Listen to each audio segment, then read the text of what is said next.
The airy gusts. Airy.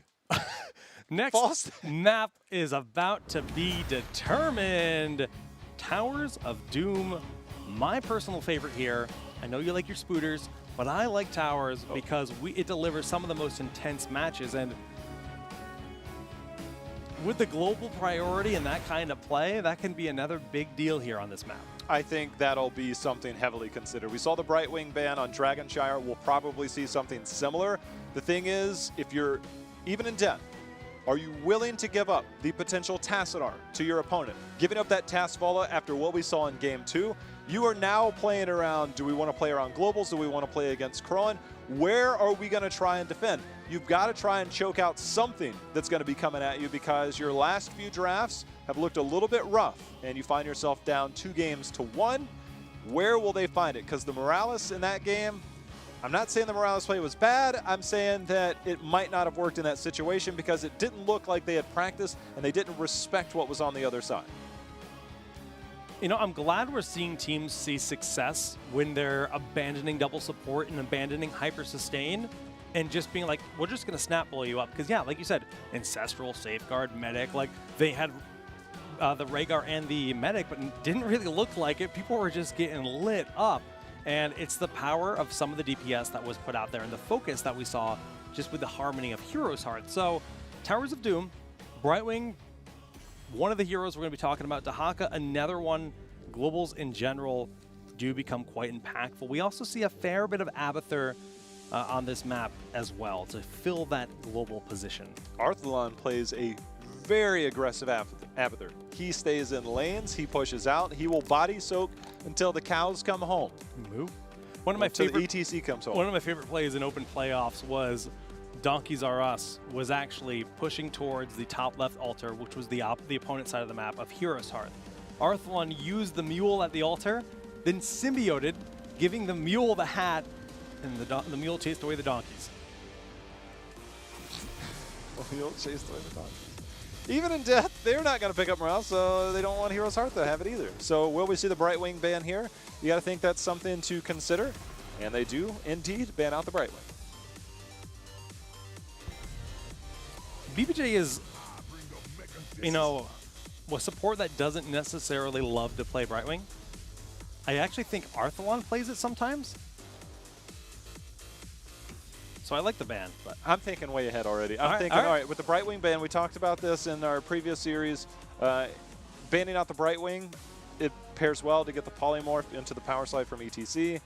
And then it makes Tracer a bit more appealing.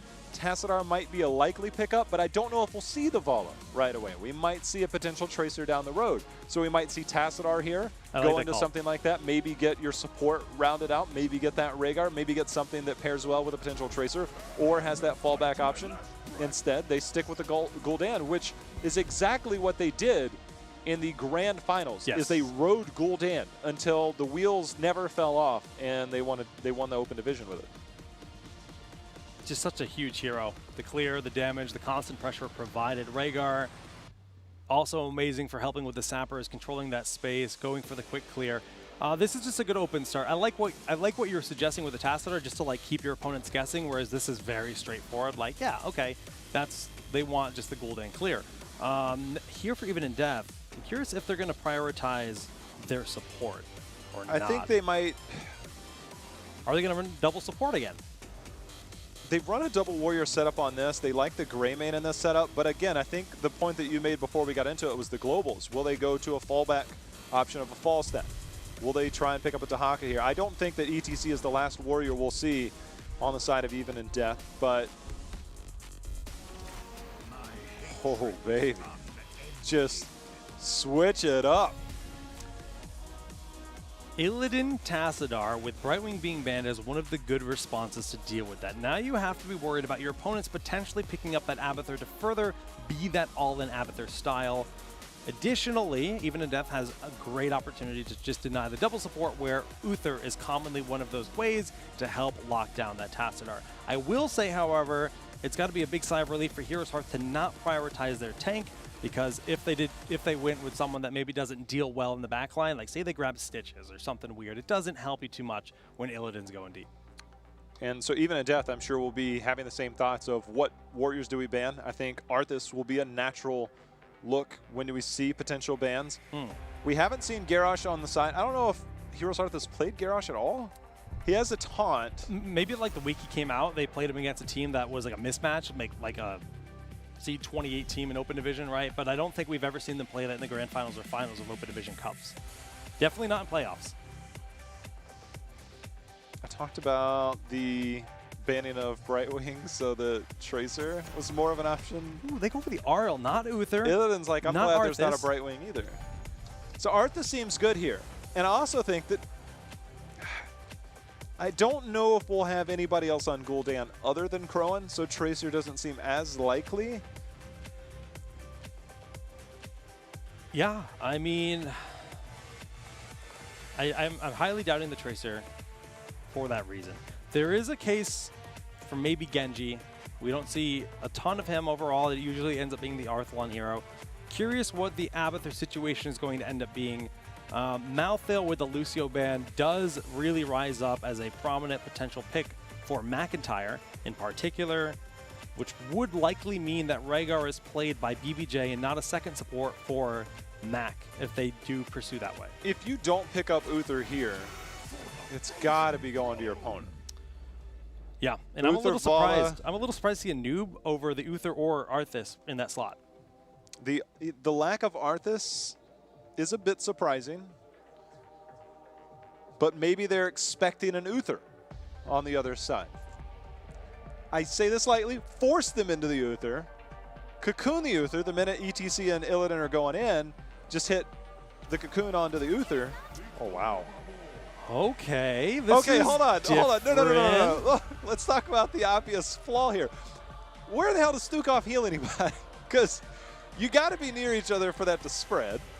And if you got two heroes that are just flanking at different positions, are rarely ever close to each other. This is Heroes of the Football, where after each play you huddle together to get your heals, and then you go back out, you make your play. Doesn't work, you huddle together, you go back out. I don't know. It's definitely not a standard cookie cutter composition for Stukov for sure. Both Tass and Illidan are going to be like, please give me the Tass shield. I would like to go do things.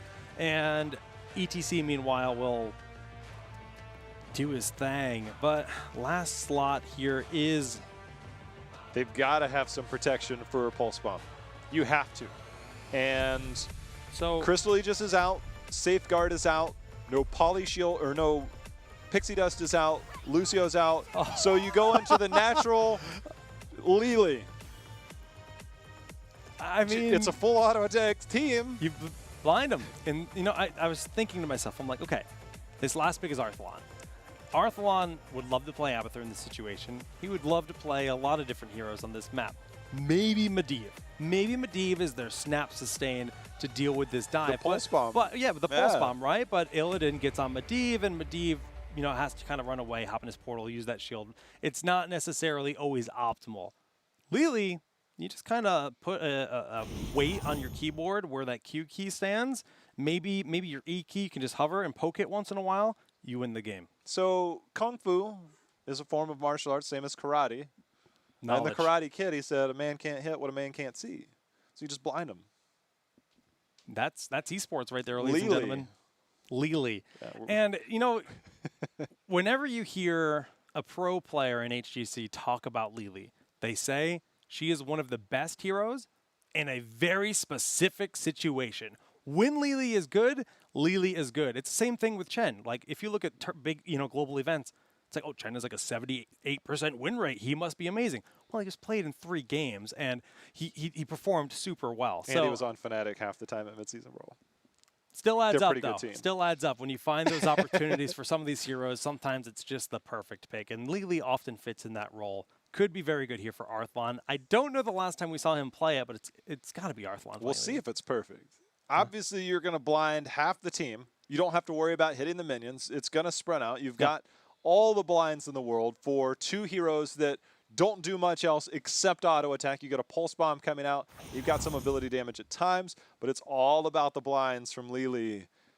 We're going on an adventure with her here on Towers We're of Doom. going on an adventure. 2-1 lead right now for Heroes Hearth. Let's roll in to see if they can keep the momentum. We're going in. He's like, man, how am I supposed to get the TV? Either way, even in death on the left side, it's going to be Battery on the Tassadar. Lutano, what can he get done on the Tracer is going to be a big question. How? Going to be on the Illidan. Frozen X is going to have his hands full and his arms full at this point trying to keep this team alive, with Homicidal rounding it out on ETC. Their opponents are going to be Ishbu playing that Anubarak once again. BBJ and Rhaegar. We've got the Arthalon Malthael. Ooh, the mix-up Mac has been flexing support a lot recently. Ends up on Lily. And then Crowan will be Gul'dan. Have you seen McIntyre's pinned tweet on his Twitter? No. If you don't follow McIntyre, I recommend, if it's still there, which it was there just this last week, go to his Twitter. It's McIntyre Hans or something along those lines. Find him on there. Look at his pinned tweet. It is him playing Lily in the most hilarious fashion I've ever seen. No spoilers. You're going to have to find out for yourself. All right, so you're going to solo cast. I'll be back in about 2 minutes. So you can go to Twitter? Yep, got to go find my phone. Kel Thuzad patch has been a interesting one. A lot of double supports, but also weird double supports making their way into the meta. This is a Stukov Taz versus a Rhaegar Lili, and not the traditional Stukov composition that death balls that you might expect. It will be particularly interesting. And you talked about McIntyre being on the Lili and Arthalon over on the Malthael. That's particularly interesting because I don't know if I've seen Arthalon on Malthael all season. I honestly don't think we have to. And not that Arthalon can't play it, it's just when's the last time he played it? How comfortable is he running that hero right now? Pulse Bomb, just a bit shy. Lutano getting winioned right now. That's what we call it, winning. ETC going to keep an eye on things over here on the right side. Early Sapper pickup after they saw Illidan and Tracer. All the kill potential present in the top lane. ETC scouting it out just a moment too late. Malthael is sitting on the point with a Nubarak peeling successfully if anyone was to step forward, while we have Illidan getting the top altar. Good Stukov silence thrown on the ground, forcing Crowan into an odd position as Lutano is doing what he does best, sticking to the target when there's no one to pressure him back. BBJ is isolated. He's trying to get to the heels on the side of Crowan. Instead, the entire team's being zoned out because of the excellent split pressure on the side of Even in Death. Malthael was sitting there in the middle trying to soak up level 4, unfortunately not able to get that. 2 out of the 3 altars over to Even in Death. Yep, solid start for them in that regard. Double burrow.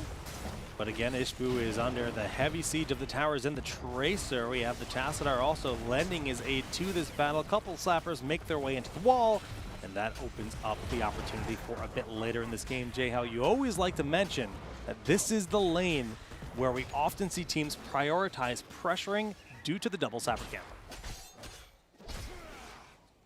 It will be a point of contention, especially as you get to the later games. Once you get past that 5th altar phase where it's the triple altar phase, everything after that could be top, could be bottom, could be single altar bottom, and odds are it'll be a lot in the bottom, so controlling that bot area is a big power boost. So we'll see how that plays out as the game goes on. Take a look at the build from Illidan.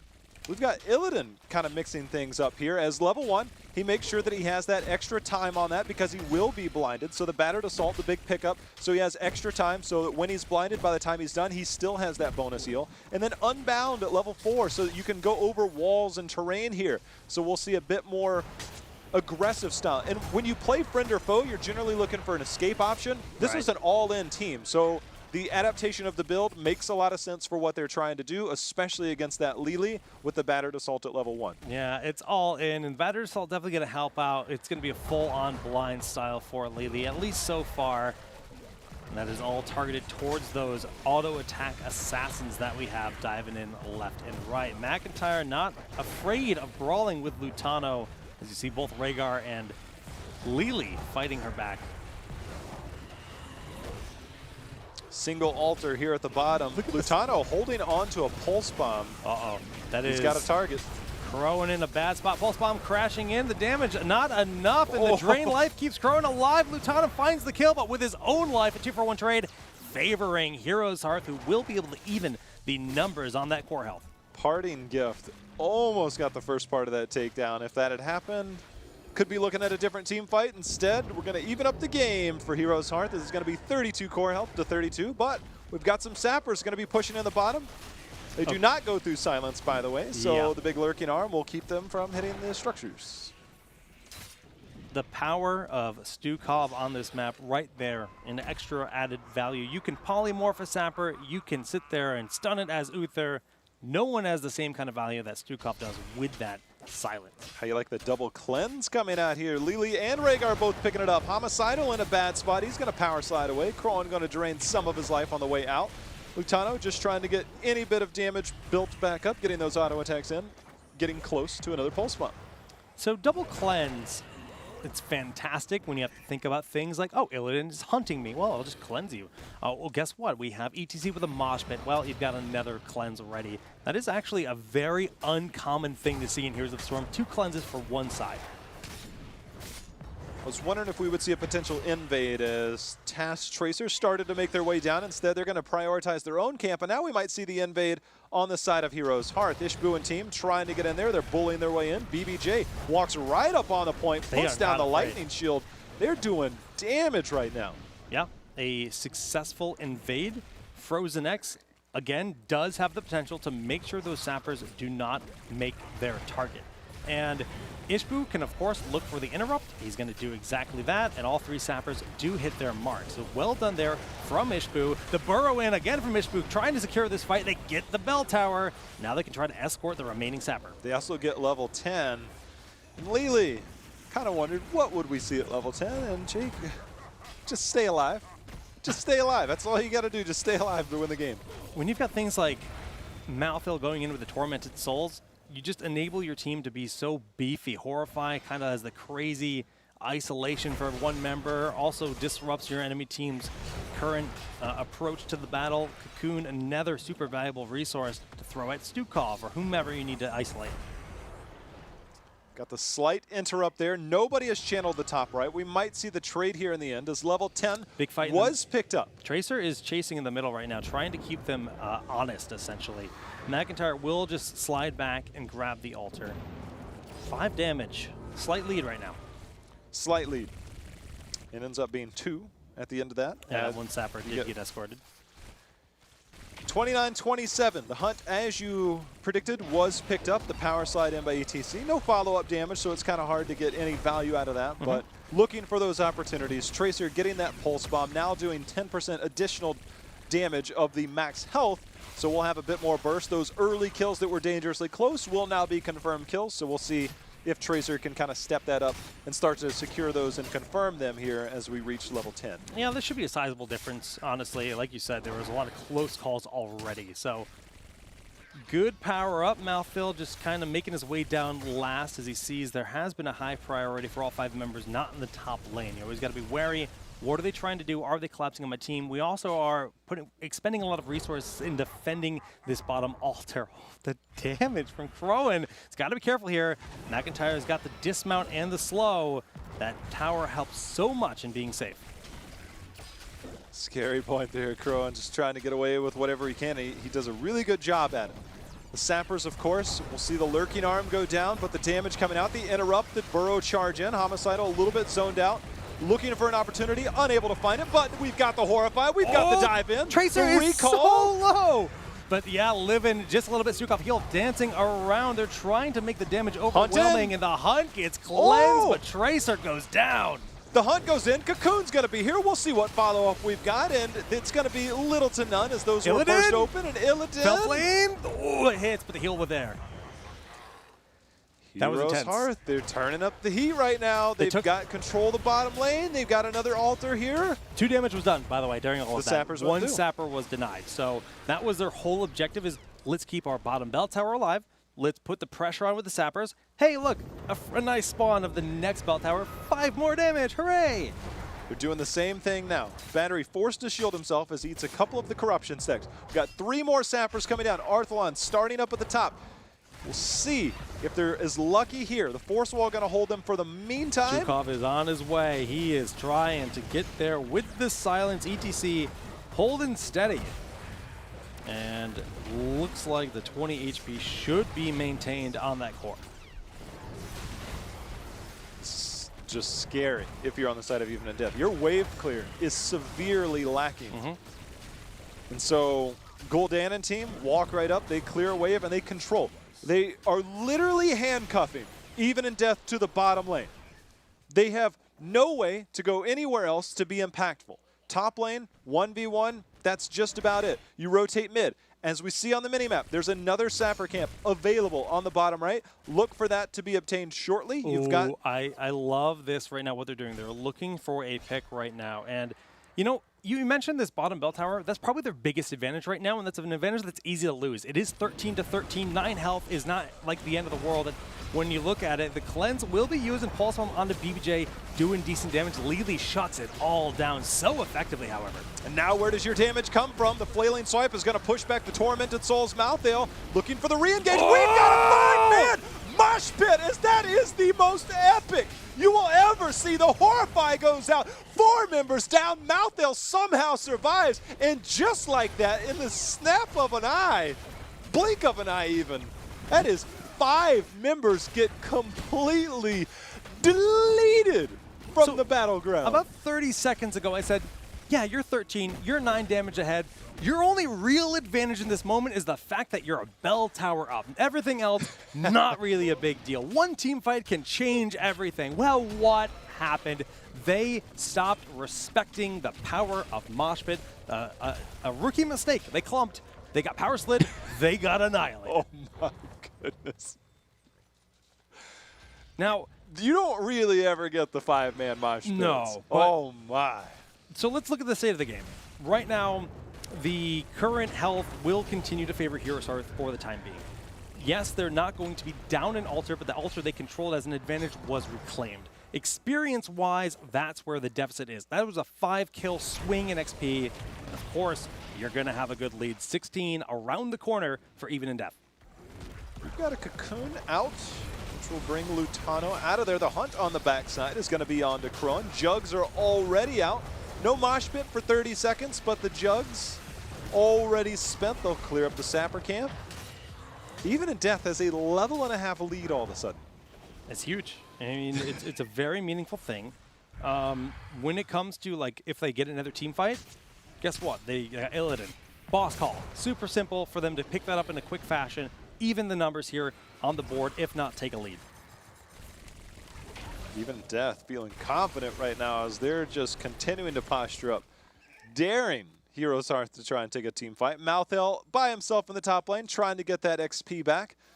Anubarak going to rotate mid, and they're just going to play safe for now. I think this is the proper call for HeroesHearth. You're down the talent tier. You need that level before the next altar phase. Try and look for a fight then, and hope that it doesn't look like the one that we had in the bot lane. It's a long level right now. I mean, this feels like a trudging journey for HeroesHearth to sit back after being so aggressive, holding that bottom lane for the majority of the game.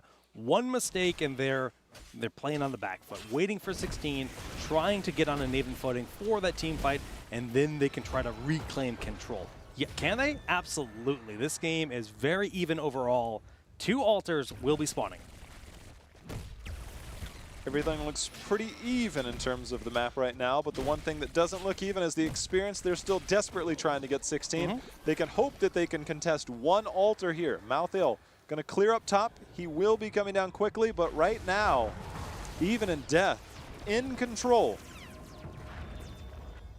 So Noob will do his best to stall. Illidan is on the bottom altar. He's going to get that for free and then have the hunt ready for that dive in. 16 is here. Rampant Hellfire, a big upgrade for Crowan's DPS, but BBJ is not in a position that is useful to his team right now. He is isolated. They just got eyes on. Colossal Tome was also spent. This is super awkward for BBJ. You see Arthalon trying to move down here to help him out and find that peel. But all right, looks like they've been able to remedy that strange positioning that we're currently being plagued with. Mosh pit is up. They will definitely be respecting it when you have Tassadar. You've got those side storms that will be going up. Good interrupts. We are on the verge of a big team fight. The hunt there's in the the back. The jugs are out. They're going to try and sustain through this. Tormented Souls out as well, but it looks like they're on a defensive position. But there's the stun. Flailing Swipe in return is going to force them back for the moment. Homicidal getting dangerously low. The Horrify is out. They're not able to confirm the kill. Very back and forth overall, but Crowan is throwing out the Hellfires, making this a lot tougher for Lutano. Yes, the shields from the Tassadar are allowing him for more of that engage, but slowly but surely we see the team being whittled down. McIntyre doesn't have a ton of mana left. Crowan does receive the Ancestral Ishbu, gets the cleanse in the burrow to safety, but that Stukov has kept the team alive, and that is a big pulse bomb going in from Tracer. Rhaegar is down. Arthlon's going to get the momentary interrupt, but he's got to get out of town because that's even in death. Getting the altar. They're going to have 4 more shots going over to Heroes Hearth. In the meantime, while they're here, they're going to steal the Zappa camp. They're going to have to defend the bottom. Heroes Hearth. Things looking so different in the last 5 minutes. It is completely on the other side, and I want to give Frozen X a big compliment. That Stukov pick that we were unsure of how it was going to work out, especially in the situation where you're fighting over a single altar, has looked wondrous. The additional control of the Sappers has looked nice, but guess what? It looks like Heroes Hearth has decent control when it comes to Sappers as well, denying most of those from connecting on this bottom bell tower. Did a good job of defending. While Rhaegar's away, the Illidan's will play as he's in the top lane, getting the Sapper camp top lane to get some top lane pressure. Favorite nursery rhyme right there. You're welcome.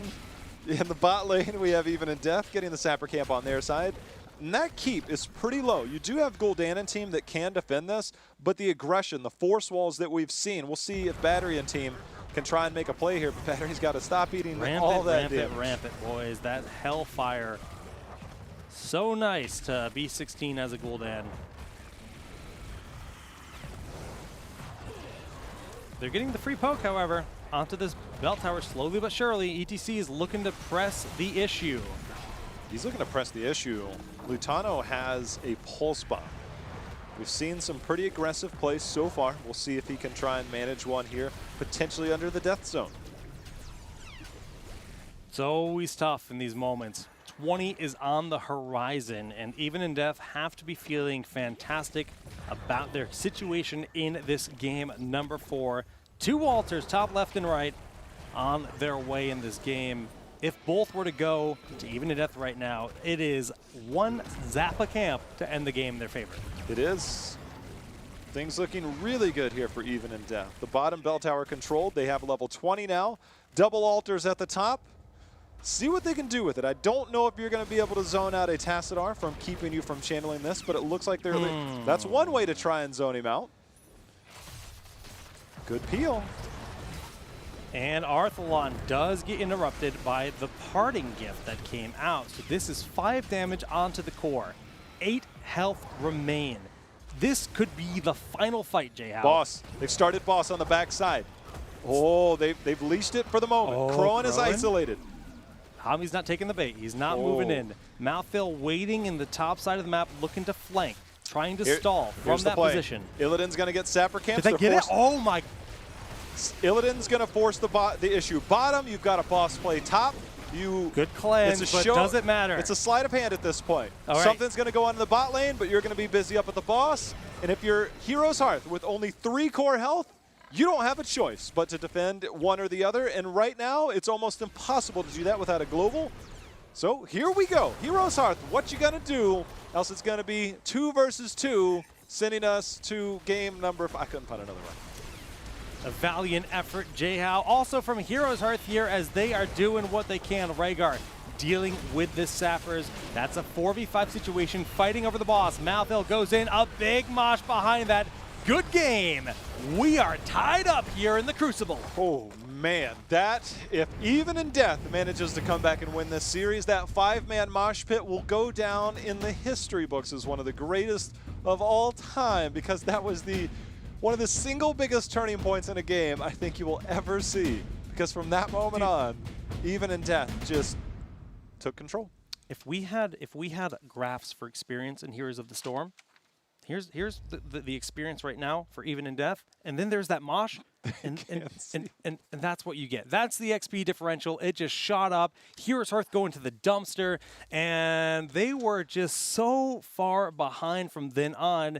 That was a moment where they were feeling good, but what did they do? They stepped far enough away from their bell tower to not have the safety to retreat to it, but they also clumped. And clumping against Mosh Pit is just, it's a rookie mistake.